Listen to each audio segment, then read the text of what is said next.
Olá pessoal, eu sou o Marcelo gravando mais um vídeo aqui para o nosso canal do Jesus Rede Vivo na nossa sessão 100% Chico Xavier. Pessoal, hoje em dia é muito comentado aí entre os educadores, nós temos até livros a respeito, sobre aquilo que nós deixamos para as gerações que virão depois de nós, né? Qual que é a nossa obra, qual que é o nosso legado, né? E com esse pensamento nós estamos refletindo aqui com os nossos amigos, afinal, qual que é o legado do nosso querido Chico Xavier para nós no movimento espírita? Vamos refletir sobre isso então? Vou pedir para o nosso Ney soltar a vinheta e logo após a vinheta a gente vai conversar a respeito. Pode soltar aí, mano Ney.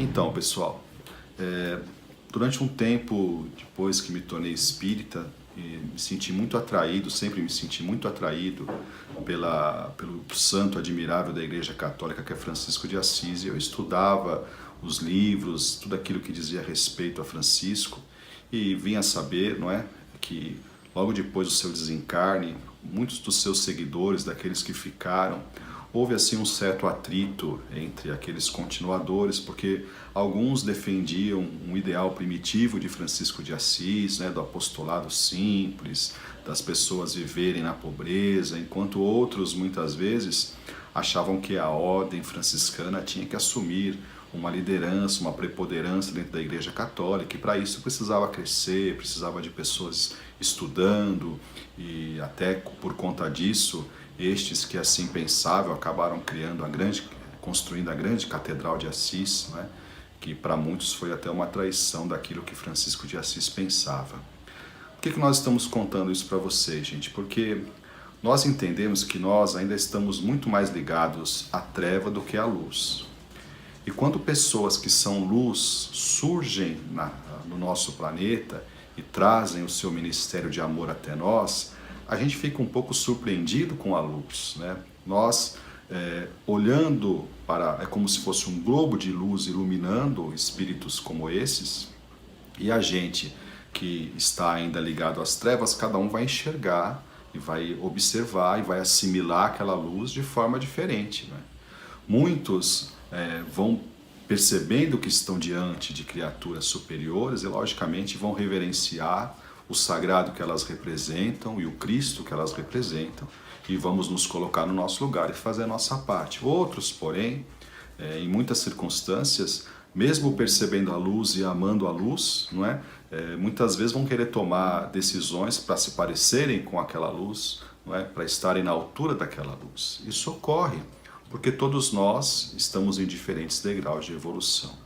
Por que nós estamos contando isso para os nossos amigos?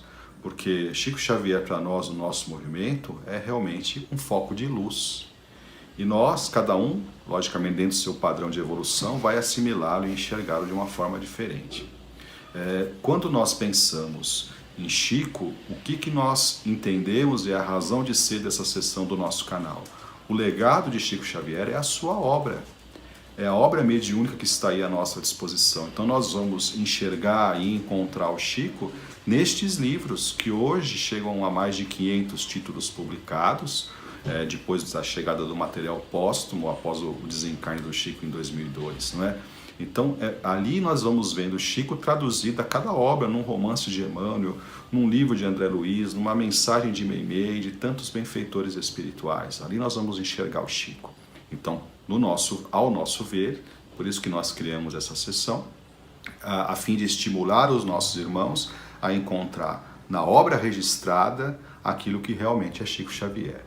É lógico, gente, que existiram entrevistas, existem registros em vídeo, onde nós podemos ver o homem, né, o missionário, expondo o seu pensamento,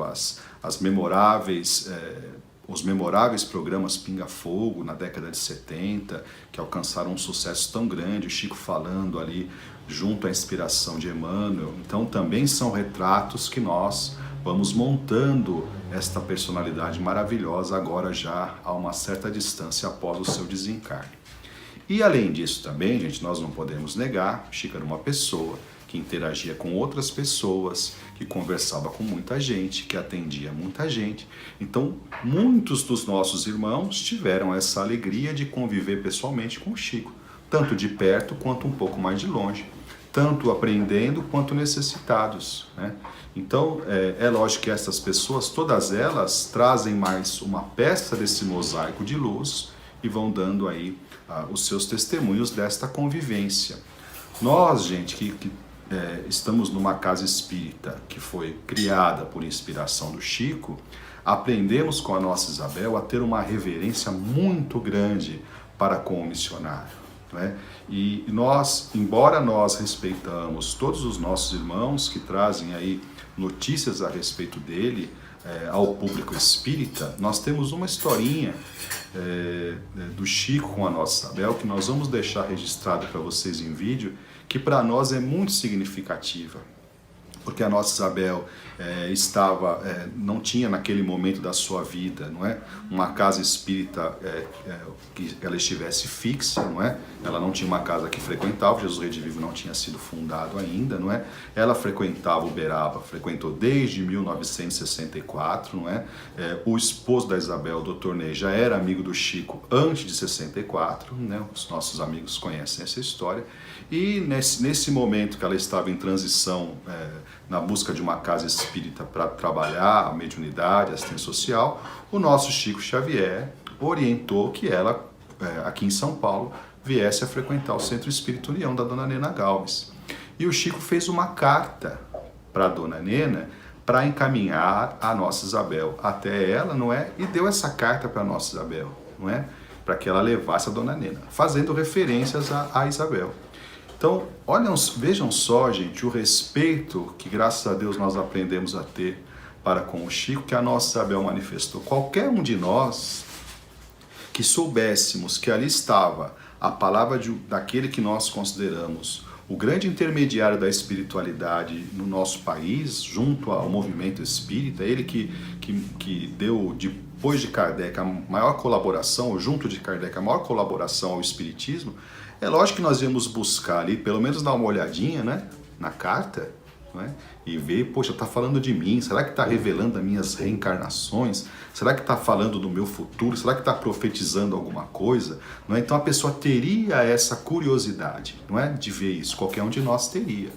Mas a nossa Isabel teve a postura que nós admiramos de manter aquela cartinha fechada e entregar em mãos para a Dona Nena, não é? Isso para nós é muito significativo, porque é um movimento de respeito por aquilo que o nosso irmão representa, não é? Porque, gente, se eu vou falar de alguém, eu vou colocar, como nós conversamos desde o começo, o meu prisma sobre a pessoa. Eu sou um terceiro falando de alguém. E quando eu falo de alguém, eu posso estar interpretando tudo aquilo que essa pessoa representa do meu jeito, não é? Então, hoje, que o nosso Chico não está mais entre nós, nós temos que ter esse respeito, essa reverência, esse cuidado para verificar se nós não estamos falando em nome dele algo que ele realmente não representava. Então, qual que é a nossa segurança? A nossa segurança é buscar a fonte. A fonte é o quê? É a obra. Os espíritos, através de Chico Xavier, estabeleceram o limite até onde nós podemos chegar na nossa presente encarnação. Se nós passarmos um pouco desse limite, nós vamos começar a nos perder. Vocês vejam que na obra de André Luiz, quando chega a determinadas situações, ele fala assim, aqui eu não posso mais adiantar informações segundo a orientação dos benfeitores, porque a mente dos nossos irmãos na Terra não vão compreender. Vocês vejam o cuidado. Então, ao nosso entendimento, Chico Xavier, como missionário de Jesus, trouxe, sob a supervisão de Emmanuel e de tantos outros benfeitores, o material que nós ainda estamos digerindo. Então, se nós conseguirmos digerir parte desse material, já é uma grande conquista para a nossa evolução na presente encarnação, não é? Agora, os nossos irmãos que querem dar um passo a mais, com todo respeito, eles vão dar o passo, e aqueles que realmente desejam ouvi-los, que os ouçam. Nós, por enquanto, ficamos com os nossos pés no chão, de olho nesse foco de luz que é Chico Xavier. Então, o nosso carimbo de 100% hoje é para a obra mediúnica, que é talvez o maior legado da espiritualidade que nós temos em nossas mãos, né? Então, se ele pôde registrar tudo isso em livro, que bom que nós temos acesso ao livro. Na dúvida, gente, vamos na fonte, porque na fonte a água é muito pura. Obrigado para vocês e até o próximo vídeo do nosso canal. Fiquem com Deus. Até mais.